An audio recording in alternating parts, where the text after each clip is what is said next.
네, 유진투자증권 한병화 의원님이시고요. 뭐 에너지, 뭐 배터리에서는 여의도에서 뭐 둘째가라면 서러워하실 원탑이죠, 원탑. 네, 그렇죠. 네, 인사 나누고 시작해 볼까요? 어서 오십시오. 네, 안녕하세요. 네, 오늘 지금 코로나 확진자가 20만 명이 넘은 이 시점이라서 이사님께서 마스크를 쓰고 진행을 좀 하신다고 하시니까요. 제가 기침이 좀 나서 그래요. 네. 여러분들 혹시 네. 걸릴까봐. 이게 굉장히 매너, 이게 네. 매너죠. 지금 코로나 시국의 매너입니다.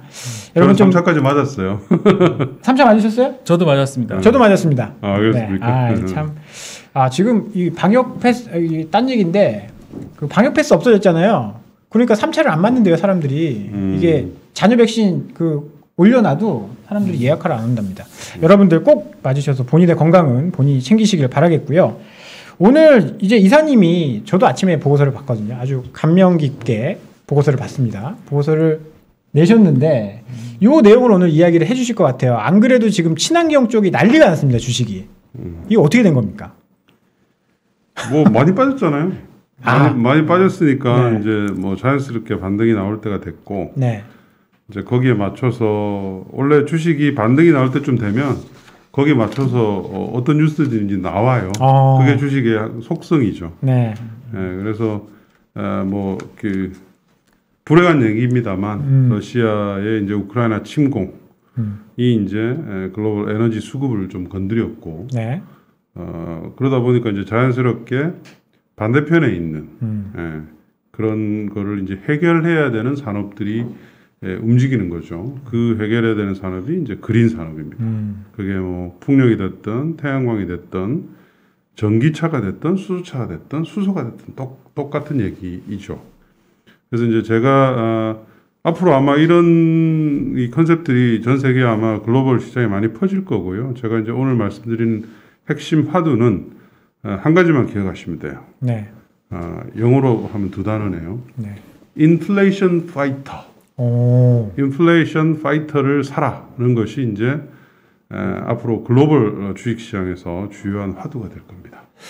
그냥 흔히 저희가 알기로는 인플레이션 파이터 하면 뭐 곡물이라든지 그다음에 원자재라든지 네. 이런 것들을 뭐 은행주라든지 그거는 이제 그 개념이 다른 거죠. 네. 거기서 말하는 인플레이션 파이터는 이제 주식을 투자하는 사람 입장에서 네. 인플레이션에 이제 오히려 도움이 되는 거를 이제 인플레이션 파이터라고 정의하는 거고 네.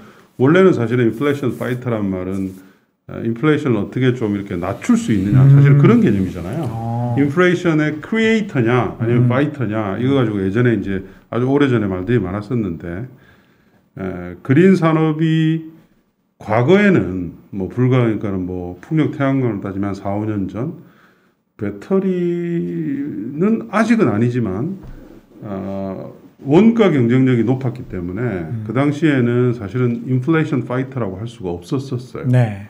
왜냐면 뭐 예를 들어서 석탄이라든지 천연가스라든지 이런 것들보다 가격이 더 비쌌으니까. 전기를 생산하는데 풍력 태양광도 그렇고. 근데 이제는 확실하게 이미 싸져 있죠.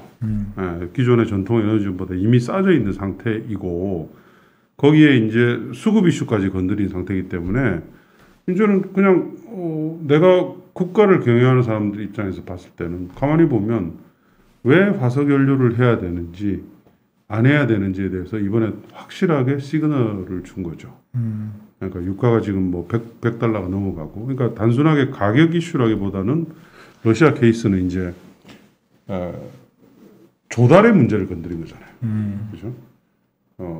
그래서 앞으로 이거를 계기로 해서 시장 자체가 조금 그렇게 변하게 될 가능성이 있다. 제가 이제 그렇게 말씀드리고 오늘 새벽에 이제 바이든의 연두교서가 있었죠. 그 연두교서를 한번 잘 읽어보시면 네. 거기 핵심 인플레이션이에요. 앞으로 나는 인플레이션을 어떻게 잡겠다 하면서 이제 여러 가지 얘기들을 하죠. 하는데 이제 거기서도 역시 그린 산업이 주요하게 나옵니다. 풍력, 태양광, 전기차에 대해서 좀 더 싸게 쓸 수 있게, 싸게 살 수 있게 하겠다. 이게 이제 바로 인플레이션 파이터의 개념이 장착이 되게 되는 겁니다. 저희가 이제 말씀 주시기 전에 이제 저 잘 몰라서 좀 정리를 조금 하고 가면 저희가 에너지라고 하면 여러 가지들이 있잖아요. 뭐 예를 들면 원전이 있고 그다음에 PNG가 있고 LNG가 있고 태양광 풍력 뭐 그다음에 이제 화석 연료 이런 게 있을 텐데 아까 이제 인플레 말씀하셨으니까 어느 정도 비용 이제 똑같은 에너지원을 발전하는데 어느 정도 비용 차이가 난다고 봐야 될까요? 그거는 지역마다 다 다른데 네네. 확실한 것은 이제는 미국도 그렇고 유럽도 그렇고 중국, 인도, 뭐 중동 할 것 없이 재생에너지가 쌉니다. 풍력, 태양광, 온쇼 그러니까 육상에 세워지는 풍력, 그다음에 태양광, 그다음에 해상은 이제 지역마다 조금씩 다른데 유럽은 싸지는 지역도 있는데 아직은 조금 비싸요. 비싼데 이제 굉장히 빠르게 떨어지고 있죠. 떨어지고 있어서 그거는 뭐 모든 화석연료보다 더 싸요. 예, 그거는 제가 아마 여기 나와서도 몇 번 얘기했을 거예요. 그러니까 그거를 이제 트래킹하는 여러 가지 사이트들이 있으니까 라자드라는 사이트를 저희가 이제 계속 레퍼런스 체크를 하는데 1년마다 한 번씩 발표를 하거든요. 발전 비용을. 거기 이미 한 4, 5년 전부터 쌌죠. 싸서 이제는 풍력 태양광을 쓰는 것이 천연가스 석탄보다 더 싸요. 근데 이게 이번에 급등하기 전에 가격을 기준으로 한 거예요. 근데 지금 굉장히 급등했잖아요. 네. 석탄, 뭐 유가 안 오른 게 없죠. 천연가스 급등했잖아요. 지금 훨씬 더 싸졌겠죠. 네. 그래서 이제 아마 좀 더 절실하게 느끼는 그런 이제 시점에 왔다고 볼 수 있죠. 이번에 사실 직접적인 이 뭐 에너지 전환, 신재생으로의 전환 속도가 붙은 게 실은 이제 전쟁 때문인 거는 사실이잖아요. 좀 더 계기가 됐다고 해야 될까요? 예, 인식을 하게 됐겠죠. 네, 이제 독일 저희가 이제 대표적으로 독일을 말하는데 노드스트림 2가 독일한테 어느 정도 타격을 줬길래 독일이 이렇게 빨리 좀 움직이려고 하는지 그게 좀 궁금합니다. 그 유럽 전체가 천연가스 수급을 러시아에서 한 40% 정도를 의존해요. 노드스트림 2는 이제 러시아에서 독일로 바로 오는 천연가스 파이프라인이라서 그거를 이용을 해서 아마 제가 알기로는 독일 전체 천연가스 수요의 한 반 정도를 아마 충당을 하려고 했던 것 같아요. 독일이. 그래서 사실은 독일이 마지막까지 러시아에 대한 제재에 미적미적거렸어요. 크렘린 가가지고 푸틴하고 회담도 했잖아요. 슐츠 총리랑. 그때까지만 해도 그 노드스트림 2에 대해서 허가를 갖다가 보류한다든지 이런 얘기를 안 했었어요. 제재에 반대를 했었죠. 근데 이제 실질적으로 침공이 일어나면서 이제는 반대했다가는 뭐 혼자 왕따 당하기 때문에 할 수가 없고 그래서 이미 지금 이제 그 선을 넘었어요. 선을 넘어서 이제는 뭐 갑자기 어느 날 푸틴이 뭐 평화적으로 나와서 뭐 어쩌고저쩌고 한다 하더라도 유럽 국가들의 러시아에 대한 에너지 의존도를 끊어내는 작업은 멈추기 어렵다. 네, 그 정도라고 보시면 될 것 같아요. 돌이킬 수 없는 상황까지 간 거고 그럼 지금의 최선은 그걸 대체할 수 있는 에너지원을 빨리 그냥 가는 게 그렇죠. 네, 그래서 이미 지금 독일이 지난 주말에 놀았으니까 월요일 날 발표했나요? 발표를 했죠. 재생에너지의 전력 비중을 원래 2050년도에 100%로 가기로 했었는데 2035년도에 100%로 하겠다. 그리고 2030년까지는 80%를 맞추겠다. 발표를 했고 엄청난 그 수량을 해야 되는 거예요. 예를 들면 독일이 작년에 연간 한 해에 풍력 태양광을 합치면 약 7기가 정도 7기가 정도를 설치를 했어요. 유럽 전체가 한 37기가 정도 될 거예요. 37기가에 독일이 7기가인데 독일 정부가 그저께 발표한 게 2030년도에 연간 39기가를 하겠다고 발표를 했어요. 연간이요. 지금 7기가 했는데 5배가 넘는 거네요. 그러니까 작년에 유럽 전체가 설치한 거과 비슷한 규모를 그 풍력탄과 합치면 비슷한 규모를 독일 혼자서 2030년도에는 하겠다고 했고 단순하게 2030년도에 하겠다는 게 아니에요. 연도별 목표치를 다 제시를 했어요. 굉장히 빠르게 올라가게 돼 있어요. 그러니까 풍력을 예를 들면 작년에 풍력이 1.9기가가 독일에 설치가 됐어요. 네. 근데 이게 해상 풍력, 육상 풍력 같이 쫙 급성장하는데 처음에는 육상 풍력이 작년에 육상 풍력만 1.9기가 설치됐거든요. 근데 3기가, 5기가, 10기가 이렇게 올라가요. 그래서 10기가 계속 가도록. 해상 풍력은 준비하는데 시간이 좀 걸리니까 한 처음에 슬슬 올라가다가 이제 또 V자로 10기가 올라가도록 그렇게 설계가 돼 있어서 굉장히 빠른 속도로 이제 올라가겠죠. 그게 이제 재생에너지와 화석 연료의 차이예요. 화석 연료는 아무리 마음을 먹는다 하더라도 건설하는데 빨라야 5년, 천연가스 석탄 발전소는 원전에 10년 넘게 걸리잖아요. 그죠? 러시아에서 나오는 이런 이슈라든지 뭐 여러 가지 화석연료가 부족한 이슈는 단기 이슈인데 화석연료를 잡을 수가 없는 거예요. 그죠? 근데 풍력 태양광은 늦어도 2년, 빠르면 1년 안에 다 해결이 되잖아요. 그래서 마음만 먹으면. 뭐 풍력타워 설치한다거나 뭐 태양광 패널 설치하는데. 태양광은 뭐 빨리 먹으면 사실은 6개월이면 해요. 풍력도 1년이면 하고. 그래서 지금 이제 이런 좀 변화가 급격하게 오고 있는 거죠. 비교를 좀 가늠해 보려고 하는데 한국이 지금 풍력이 한 해 얼마 정도 합니까? 우리나라는 풍력이 거의 빵이라고 보시면 돼요. 아직은 빵이고. 빵은 아닌데 연간 설치량이 몇십 메가 단위입니다. 메가 단위. 몇십 메가 단위고 태양광은 우리가 이제 4기가까지 올라와서 태양광은 사실은 상당히 문재인 정부에서 조금 자리를 잡았죠. 자리를 잡았는데 풍력은 지난 5년 동안 허가만 많이 내놨어요. 허가만 많이 내라고 설치는 안 들어갔다가 이제 작년 연말부터 착공에 이제 단지들이 들어가기 시작했어요. 그러니까 그만큼 우리가 오래 걸린 거죠. 준비 기간들이. 그래서 이제 우리도 앞으로는 풍력 설치량이 조금씩 늘어나요.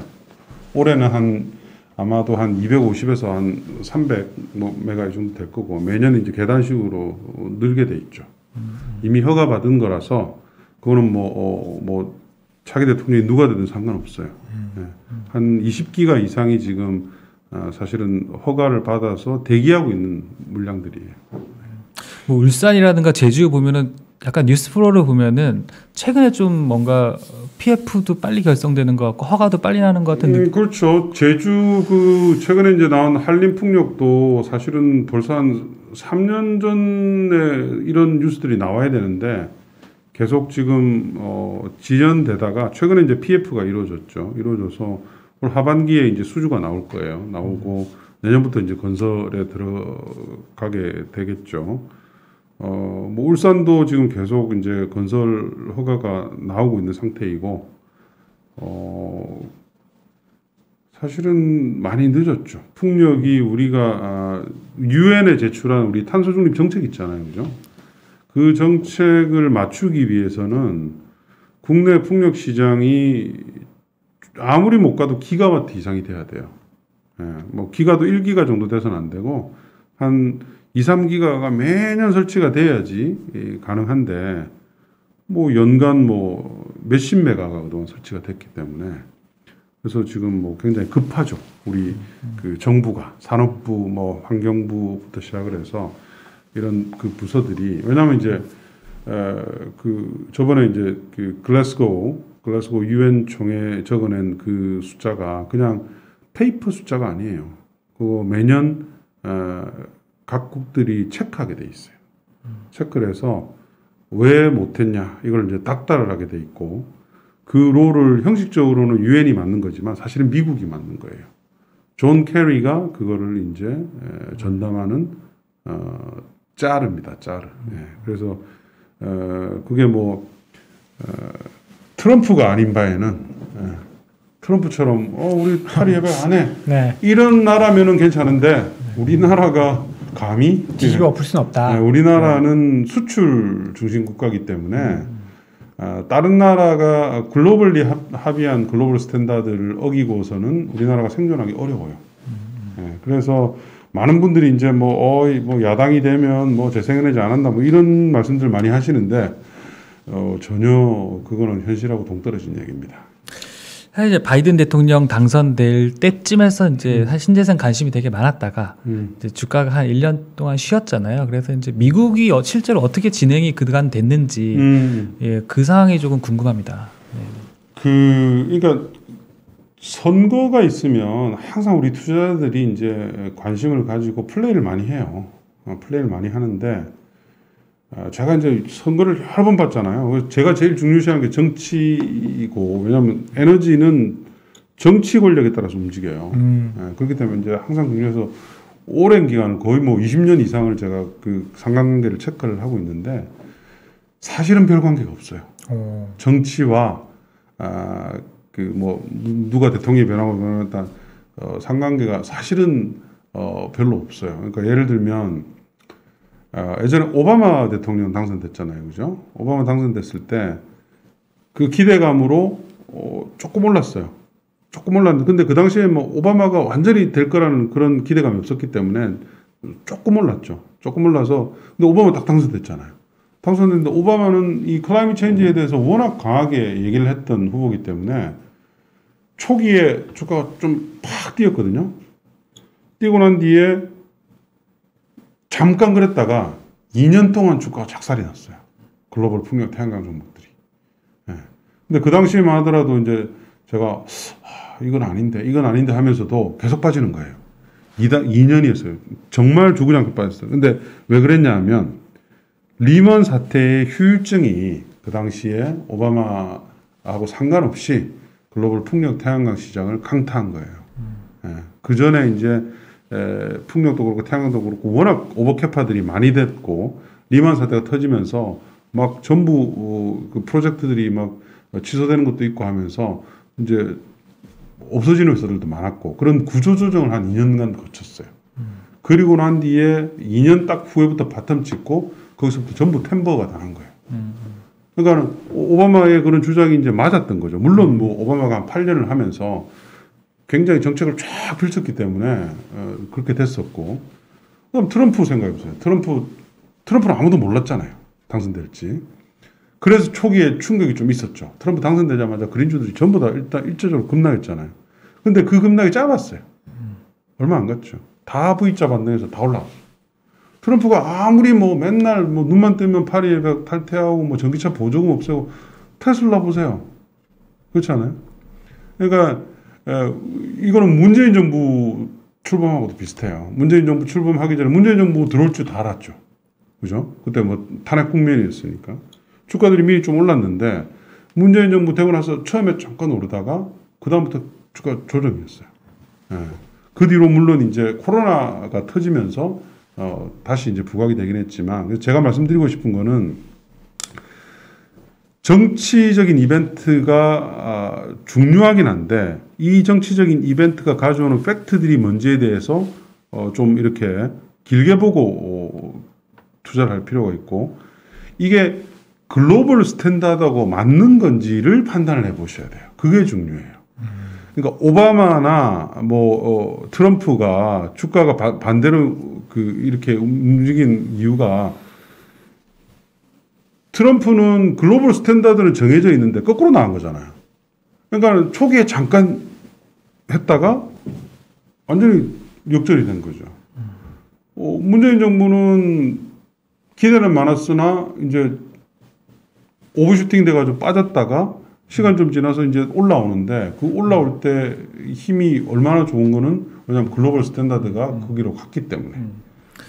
그렇죠. 이제 그런 이제 전반적인 미국의 상황을 인지하고 이제 궁금한 거는 독일, 한국 뭐 글로벌하게 지금 움직이고 있는데 미국도 준비 사항이 분명히 좀 많았을 것 같고 저희가 이제 기대했던 게 빌드백 베러 법안이잖아요. 그게 이제 조맨친 의원이 사실은 좀 퇴짜를 놓으면서 조금 늦어지는 감이 있는데 그거와 상관없이 미국이 예정했던 그런 프로젝트들이 차곡차곡 들어가고 있는지 혹은 이번 사태를 계기로 조금 더 빨라질 수 있는지 그런 부분이 사실 좀 궁금합니다. 네.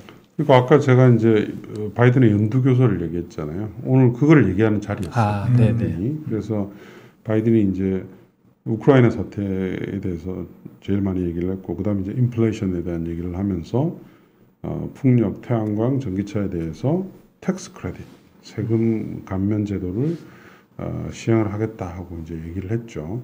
빌드백 베러는 이제 사장이 될 거예요. 그 이름 자체 그 2조 달러 가까운 그거는 도저히 통과시키기 좀 힘들다. 그리고 인플레이션을 자극할 수도 있다. 규모가 이렇게 되면. 그래서 이 그린 산업에 대한 세금 감면이 주로 있는 패키지가 한 5,500억 달러 정도 되는데, 그 5,500억 달러를 통으로 할지 아니면 뭐 풍력, 태양광, 전기차 구매 보조금 이렇게 따로 떼가지고 할지, 그거는 이제 뭐 봐야 되겠지만, 어쨌든 이제 그렇게 하겠다고 오늘 새벽에 이제 얘기를 했죠. 그래서 그거는 뭐 상반기 안에는 통과될 것으로 그렇게 보고 있어요. 그래야지 이제 그 3분기에 9월, 11월 달에 있는 미국 중간 선거에서 아무래도 좀 유리한 국면을 가져갈 수 있기 때문에 하고 그 보고 이제 그런 것들 때문에 그 조금 지금 눈치를 보는 게 있죠. 태양광은 특별하게 지금 그게 없어요. 태양광은 투자세액 공제라는 건데, 그거는 아직 좀 충분히 기간이 있기 때문에. 근데 풍력은 지금 눈치를 좀 보고 있어요. 그게 이제 언제 되느냐. 근데 그게 다 그 소급 적용이 되기 때문에 뭐 상반기 안에 통과시켜 주면 사실은 아마 4분기에 설치가 굉장히 많이 늘어날 거예요. 그래서 이게 뭐 분기로 우리가 끊어서 보긴 하지만 업황 측면에서는 그게 끊기는 게 아니잖아요. 그래서 언제 통과되는가 그게 중요한데 뭐 상반기 안으로 통과될 것으로 저는 기대하고 있어요. 말씀하시죠. 저는 개인적으로 좀 궁금한 게 뭐 어찌 친환경 에너지나 뭐 다 잘 아시니까 지금 뭐 바이든 입장에서는 인플레이션이랑 싸워야 되는 입장인데 그러면 러시아가 생산 안 하면 미국이 많이 생산하면 되지 않아? 라고 생각하는 사람도 분명히 있거든요. 그런데 이게 이제 바이든 정부의 정책이 친환경 쪽에 너무 쏠려 있어서 화석연료 생산에 좀 등한시하고 있는 게 아닌가, 이런 생각도 저는 좀 가지고 있거든요. 이제 이사님께서는 어떻게 보고 계십니까? 이게 바이든 정부에서는 인플레이션 잡기 위해서는 뭐 인플레이션 파이터인 친환경에만 계속 할 거고, 공급을 늘리는, 그러니까 화석연료에 대한, 화석에너지에 대한 공급을 늘리는 정책은 좀 사용할 가능성은 좀 없다라고 보십니까? 아니, LNG 천연가스 생산은 늘리죠. 그거는 그 유럽에 팔아야 되니까 때문에 네. LNG 터미널을 지금 증설을 이미 들어갔고요. 사빈 패스에다가 들어가고 있고, 거기서 이제 상당 부분을 유럽으로 LNG로 수출하는 거고, 독일이 이제 그래서 이제 LNG 터미널을, 대형 터미널 2개를 크게 짓는 걸 이미 발표를 했잖아요. 하고 있는데 정부의 정책을 떠나서 사업자들이 별로 증설을 안 해요. 근데 지금 유가가 100불이 넘어가는데도. 그렇지만 네. 증사는 별로 안 하잖아요. 예.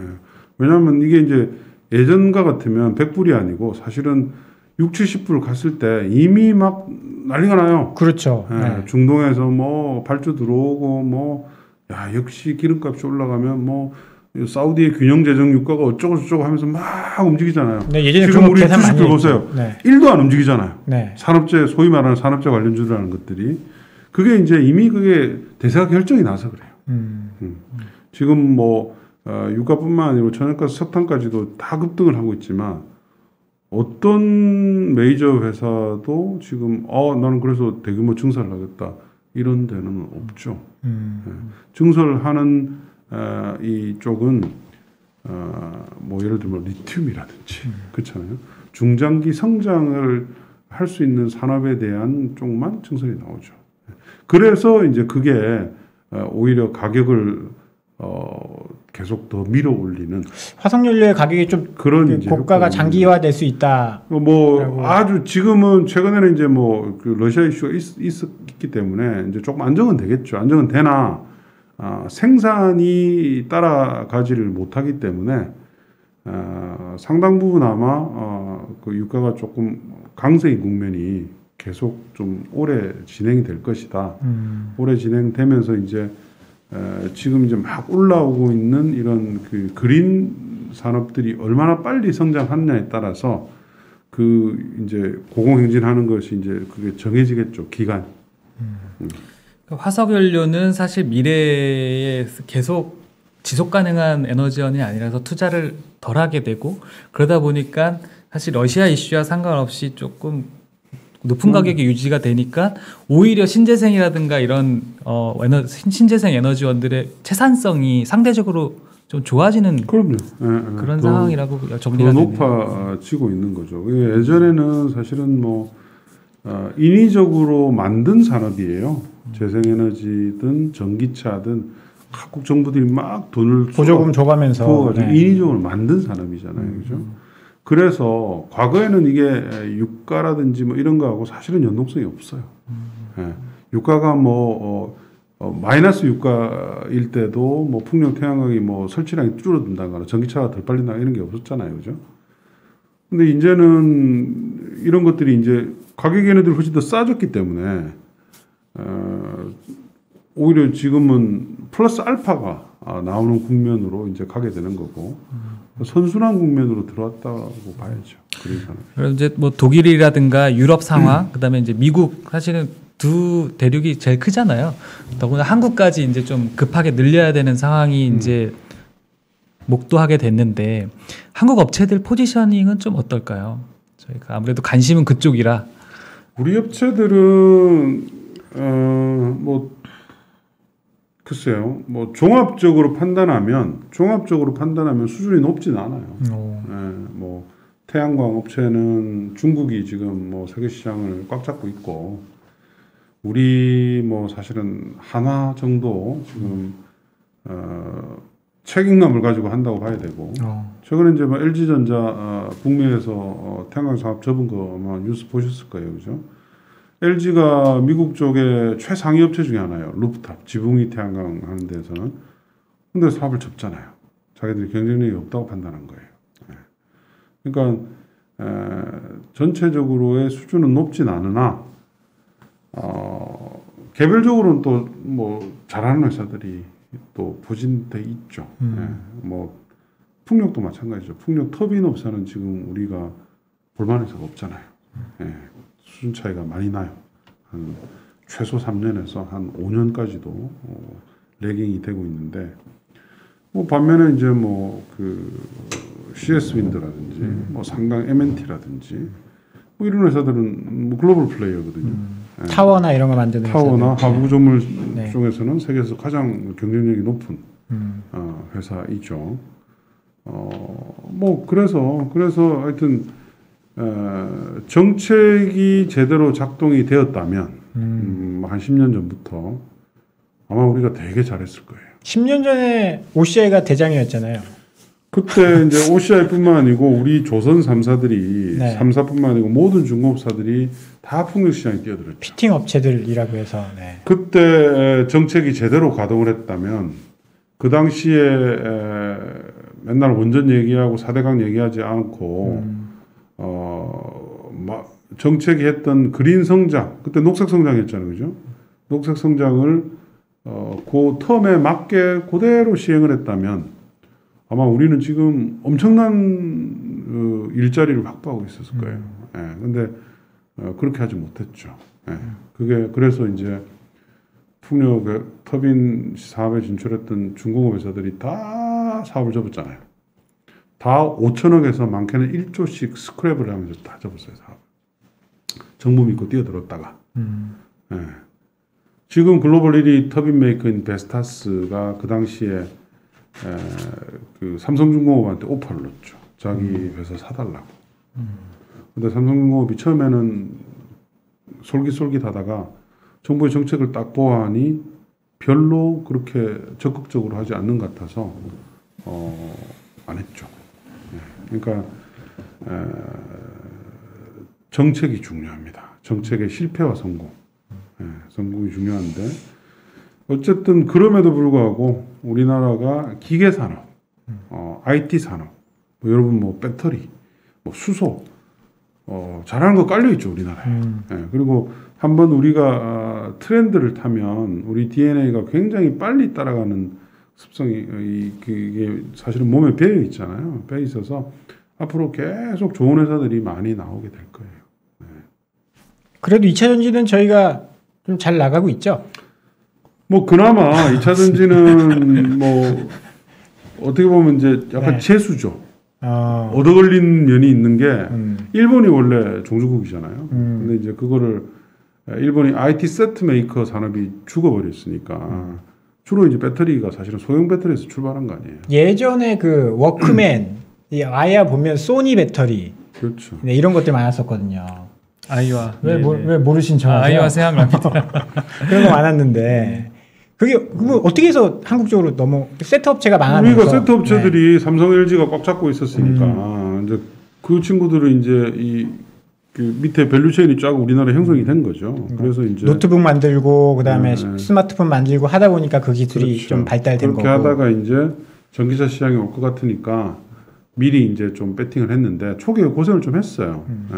그 2010년 이전에 그때 1차 증설들을 우리 회사들이 다 했고 그 당시에 이제 일본 회사들은 다 이제 이쪽 사업을 접었죠.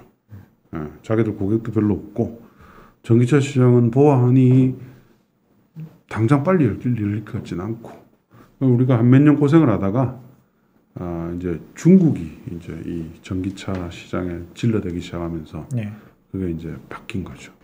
그래서 지금은 뭐 우리하고 중국의 이 쌍두마차죠. 객관적으로 봤을 때는 뭐 사실 중국과 우리나라 기술력이라든지 뭐 CATL이 1등이긴 하잖아요. 근데 저희가 항상 이야기하는 게 저거 중국 시장 빼면 별거 없어. 뭐 이런 식으로 이제 국내에선 이야기를 하는데 뭐 거기에 대해서는 어떻게 생각을 하십니까? 그건 아니죠. CATL이 어쨌든 부동의 1등이잖아요. 네네. 부동의 1등이고 중국은 이제 가장 큰 강점이 업스트림부터 다운스트림까지 모든 게 다 있잖아요. 원재료에 대해서 수급에 대한 장악력은 우리 업체들이 가지지 못한 그런 능력이고 또 어쨌든 싸게 또 수급을 할 수 있기 때문에 원가 경쟁력도 있고 기술력은 뭐 조금 떨어진다고 봐야죠. 아무래도 우리 SDI나 LG에 비해서 SK도 마찬가지고 그렇지만 뭐 저렇게 어마어마한 시장을 가지고 있는 CATL이 당연히 우리 업체들보다 더 높은 밸류에이션을 갖는 건 뭐 맞아요. 그거는 어쩔 수 없는 거고. 다만 이제 아주 지금 정치적인 상황이 중국을 이제 좀 배제하는 주요 시장에서 이제 그런 게 아주 뚜렷하잖아요. 그럼 뭐 어차피 그 CATL은 중국 시장에 있지만 미국에 진출 못하는 건 아닌가요? 아니 그러니까요. 그래서 네네. 이제 우리가 유럽과 미국의 주요 완성차 업체들의 파트너가 이미 되어버렸기 때문에 사실은 중국 시장은 못 가졌지만 유럽과 미국을 우리가 주력으로 해서 하기 때문에 이제 우리 배터리 업체들이 아주 지속 가능한 성장을 한다 이런 거죠. 저희가 이제 사실 올해 배터리가 사실 작년까지만 해도 소재 업체 중심으로 주가가 사실은 많이 올랐어요.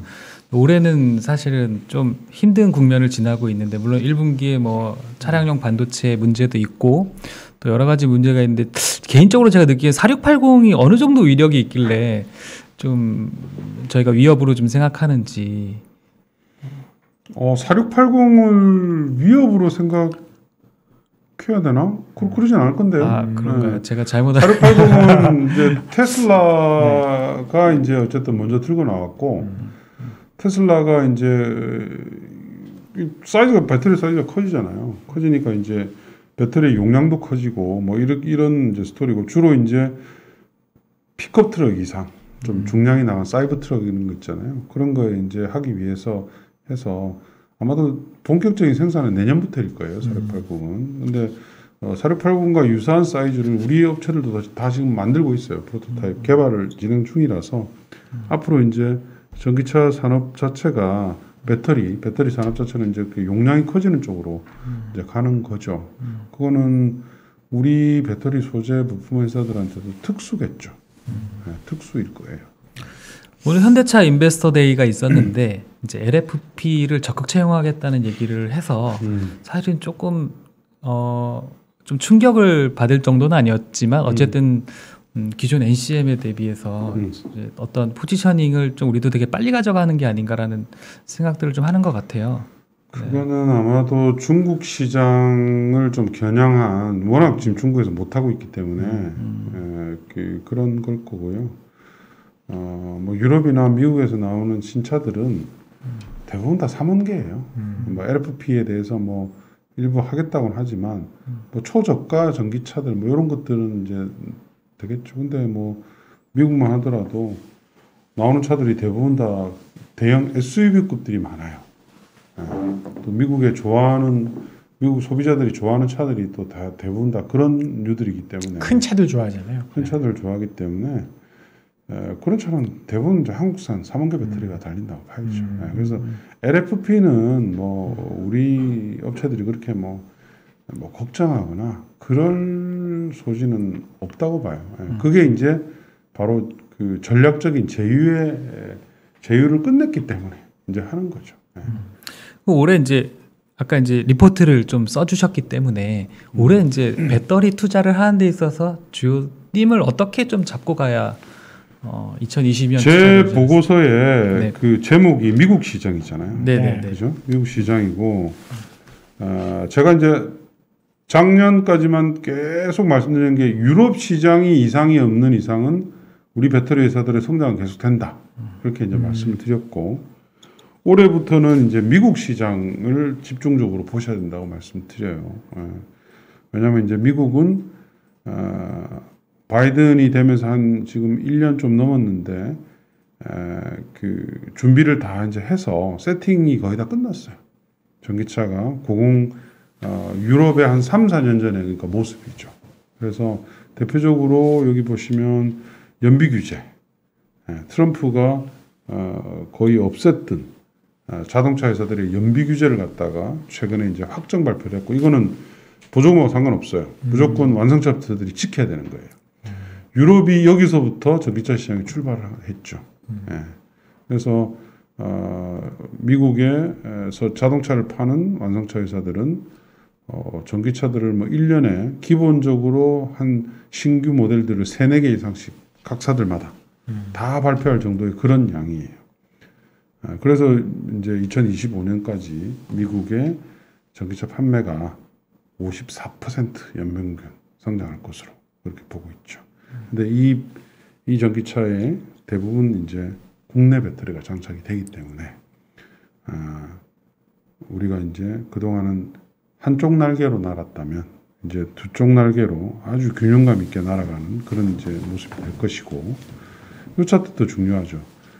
미국에서 전기차가 아무리 많이 팔려도 테슬라만 팔리면 의미가 없다는 거죠, 그죠? 그러니까요. 오늘 어제였나요? 지금 미국 시장 데이터 발표된 거 보니까 테슬라만 엄청 많이 늘었고 현대기아차는 조금 늘었고 나머지는 다 감소했더라고요.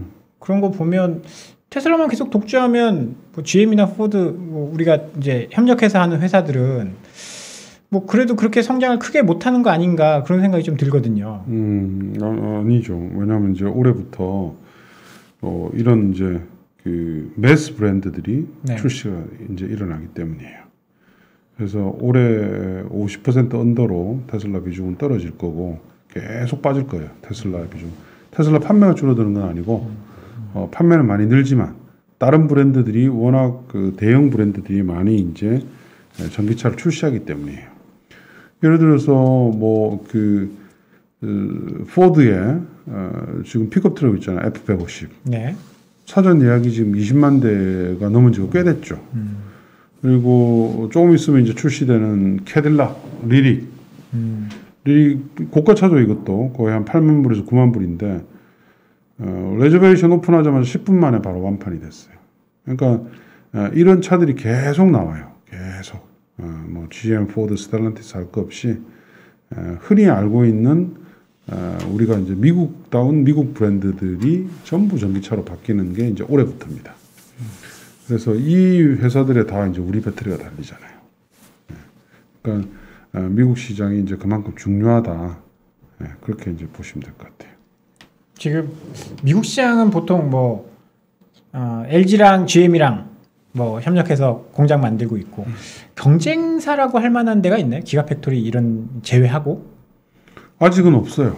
다 한국 업체들끼리 경쟁하는 거죠. 한국 업체, 한국이 거의 독점. 스텔란티스는 SDI, 네. SKO는 포드, LG는 GM 이렇게 이제 큰 축이고 거기에 이제 스타트업들도 일단 우리 배터리들이 현재까지는 많이 달리고 있고. 유럽도 마찬가지. 유럽은 이제 미국이 독점도 훨씬 더 강하죠, 우리 업체들이.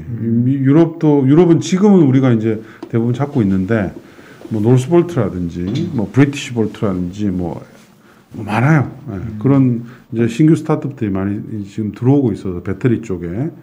그래서 이제 당분간은 미국이 우리 업체들의 독점력이 훨씬 더 높은 시장이라고 봐야 되겠죠. 뭐 추격해올 만한 가능성은 뭐 높지 않다라고. 이미 JV를 다 했잖아요. 네네. JV를 다 했기 때문에 물량을 어느 정도 세팅을 하고 가는 거잖아요. 그래서 그 공장들이 아직 다 지어지지도 않았으니까 그 공장들이 다 지어져서 이제 어느 정도 했는데 이거 니네들만 갖고 안 되겠다. 이런 게 이제 나오면 이제 근데 뭐 그거는 지금 앞으로 몇 년 동안 일어날 수 없는 일이라서 미국 시장이 이제 그만큼 중요하다. 근데 이제 미국이 그동안은 뭐 진짜 몇십만 대 안 됐으니까. 근데 올해 아마 한 90에서 100만 대 정도 미국 시장을 보고 있고 매년 50%씩 늘어나니까 엄청나게 크게 늘어나잖아요. 그래서 그걸 이제 보셔야 돼요. 그러니까 이런 이제 우리가 흔히 아는 좋은 차들, 허머 이런 거 아시죠, 그죠? 알죠. 라이트닝 뭐. 험머는 예전에 이제 박찬호가 타고 다녀서 군대. 근데 사이버 트럭은 지금 계속 좀 밀리고 있잖아요. 사이버 트럭은 올해 안 나오죠. 그 왜 그렇다고 보십니까? 배터리 때문이에요. 4680 배터리가 제대로 조달이 돼야 되는데 그게 지금 아직 그러니까 지금 글로벌리 전기차 시장은 배터리 부족이에요. 배터리 공급난이에요, 지금. 중국도 마찬가지고, 유럽도 마찬가지고, 전 세계가 그래요. 그렇기 때문에 지금 리튬 가격이 계속 올라가고 있죠. 지금 전기차 픽업 트럭 중에 가장 빨리 나온 게 그럼 리비안도 밀렸고, 사이버 트럭도 밀렸으니까 포드가 가장 빨리 나오는 건가요? 밀린 건 아닌데 이제 생산이 원활하지 못한 거고, 그렇죠. 포드가 이제 F150이 좀 빨리 나오는 편이죠. 얼마나 이제 생산을 원활하게 할지는 좀 지켜봐야 되겠지만, 어쨌든 뭐 그게 수십만 대의 연간 생산을 할 계획을 지금 가지고 있기 때문에 좀 달라요. 그러니까 미국 시장에 뭐 제일 많이 팔리는 브랜드가 뭐 기껏해야 뭐 몇만 대 수준이었잖아요. 뭐 볼트 이런 거 2, 3만 대 뭐 이런 수준이었는데 이제는 그게 다 앞에 공이 하나씩 더 붙는 시대로 지금 들어가는 거예요. 주요하게 많이 팔리는 차들은. 그러면 위원님이 보시기에 뭐 이건 자동차 인원한테 물어야 될지도 모르겠지만 GM 포드나 뭐 폭스바겐이나 어느 업체가 테슬라 제외하고 가장 좀 이제 선두로 나가고 있다라고 보고 계십니까? 왜냐면 다 이제 협력하는 셀 업체들이 다르잖아요. 그래서 셀 업체들의 성장을 좀 봤을 때 어느 전기차 업체랑 하는 업체가 조금 더 뭐 유리해 보인다, 아니면 지금 좀 빨리 가고 있다. 미국 완성차 업체 얘기하시는 그렇죠. 거죠? 네.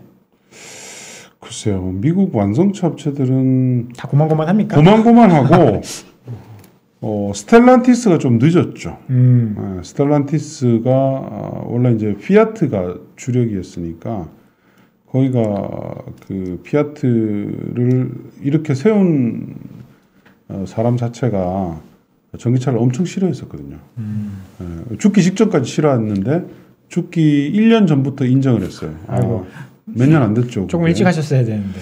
그래서 이제 조금 늦었고, 늦은 대신 이제 그저께 아주 공격적인 전략을 발표했고, 스텔란티스가 이제 다 합친 거잖아요. 부조부터 시작을 해서 엄청나게 많은 세컨 티어급인데 왕창 합친 거죠. 그게 이제 전기차 하기 위해서 합친 거예요.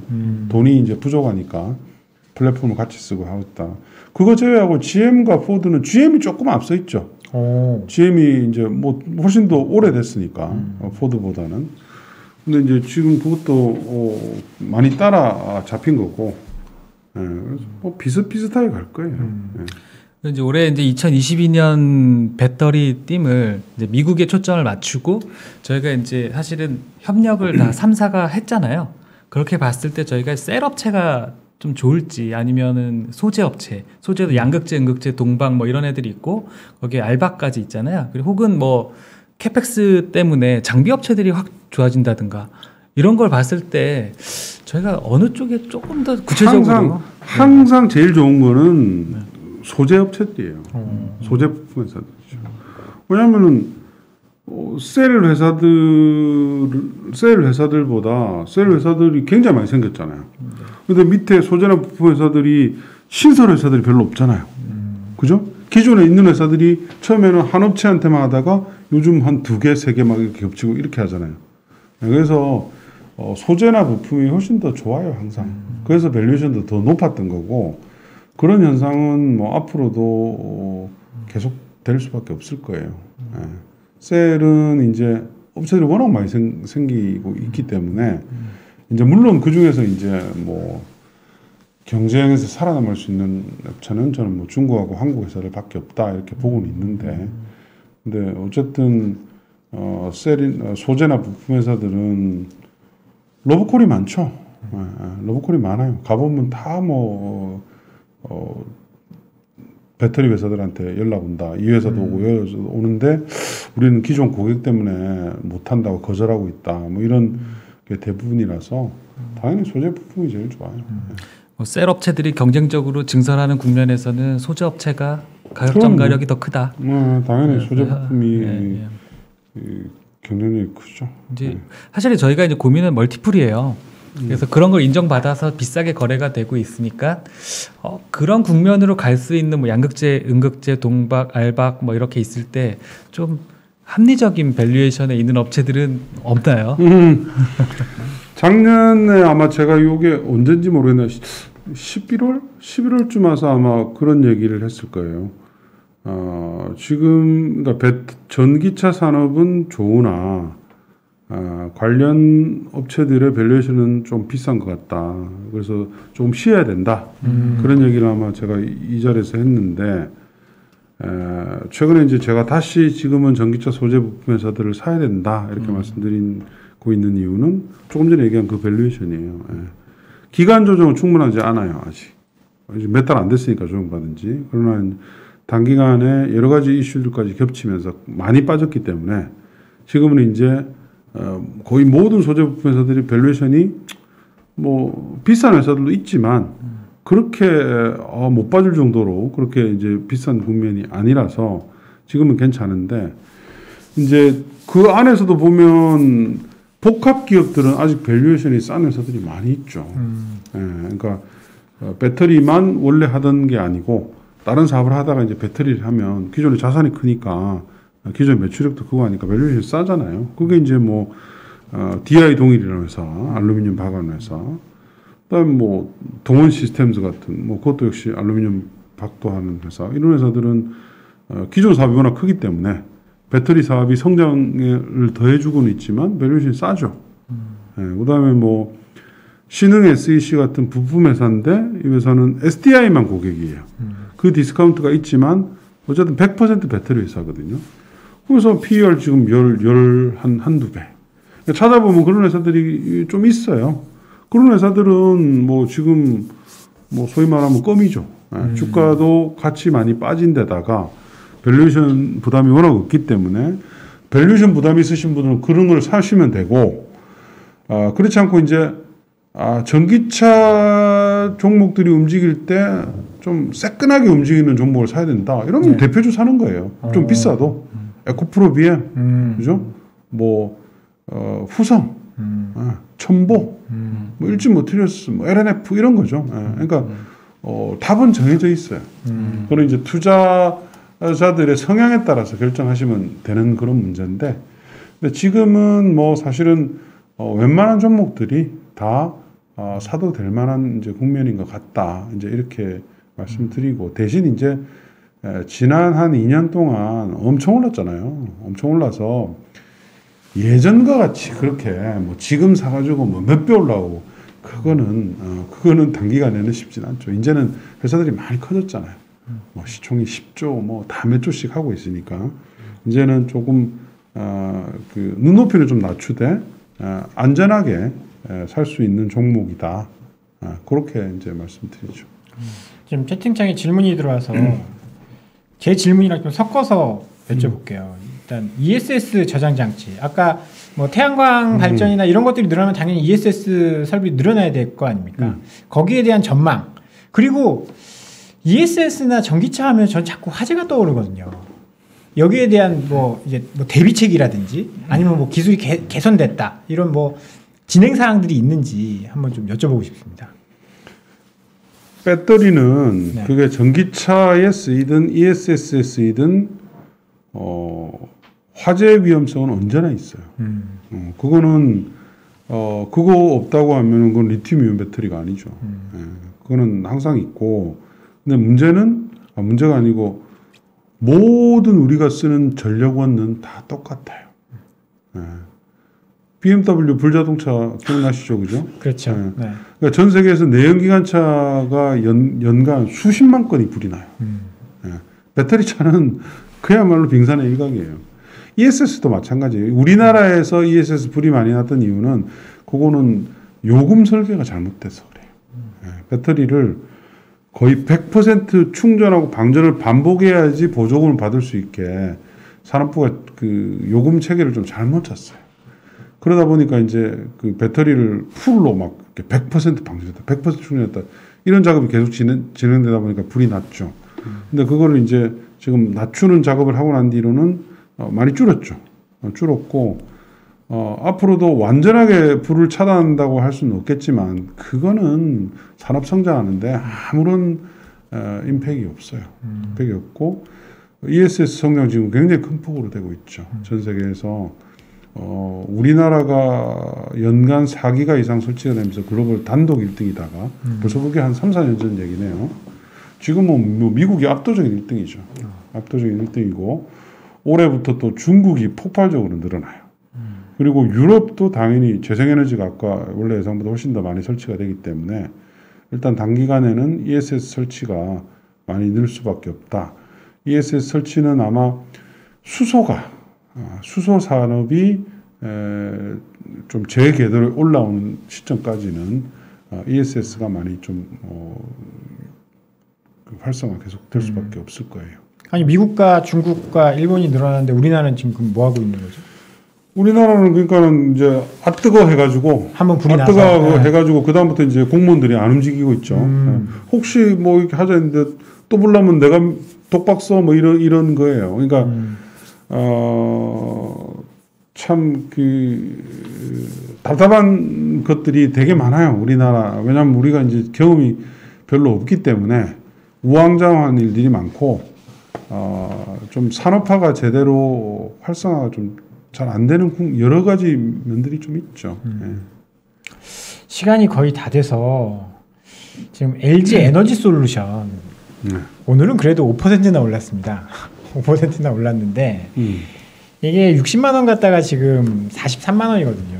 한때 40만 원을 깰 뻔하기도 했었고 여기 대해서는 또 어떻게 보시는지 이게 뭐 수급적인 것도 엄청 막 얽혀 있잖아요. 뭐 이제 11일이면 뭐 코스피 200에도 편입이 되고 여러 가지가 있는데 위원님이 보시기에는 지금 LG 에너지 솔루션 뭐 어떤 구간이고 앞으로 투자자들은 어떻게 봐야 되는지 한 말씀 좀 부탁드리겠습니다. 100조잖아요 시총이 그죠?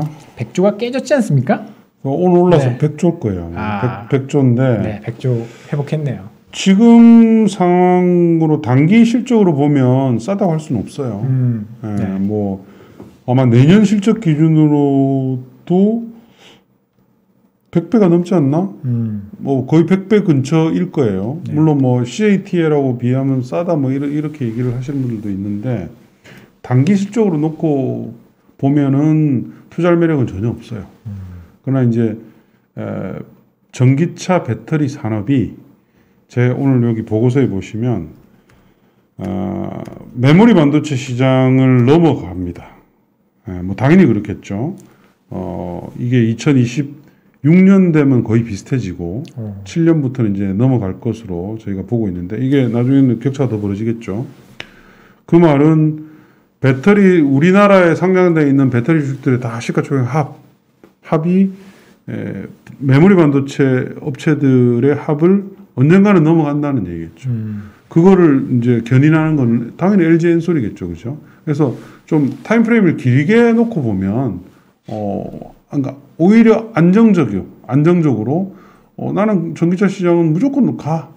그러면 뭐 묻어둘 수도 있겠죠. 그러나 지금은 이제 충분히 많이 단기적인 밸류에이션은 반영이 됐기 때문에 뭐 지금 당장 사가지고 내가 한 5, 6개월 안에 한 40% 올라야지, 더블 나야지 이렇게 본다는 것은 그거는 조금 그럴 바에는 저 같으면 소재 부품 사는 게 낫다. 그렇게 봅니다. 큰일 났네요. 제가 두 주 나가지고 공모주한 거 두 번 나가지고 있는데 큰일 났네요. 네. 뭐 어차피 저는 한 10년 가지고 가면 되니까요.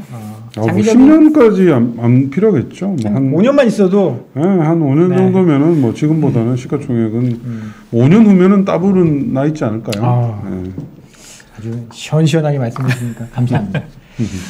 네, 오늘 친환경 에너지와 관련된 여러 가지 이야기, 해외에 대한 이야기, 유럽 이야기 이런 것도 많이 나눠봤습니다. 최근에 주가가 굉장히 좋아서요. 관심이 좀 많으셨을 텐데요. 오늘 긴 시간 동안 도움 말씀 주신 우리 유진투자증권 한병화 이사님, 오늘 너무 방송 나와주셔서 감사합니다. 네, 감사합니다.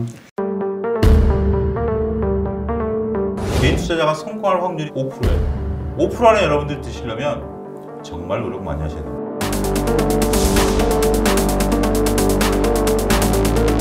2022년도에 시장의 줄거리를 잡을 만한 얘기들 이런 것들로 충분히 채웠는데 물론 소장님의 뷰와 제 뷰는 또 다릅니다.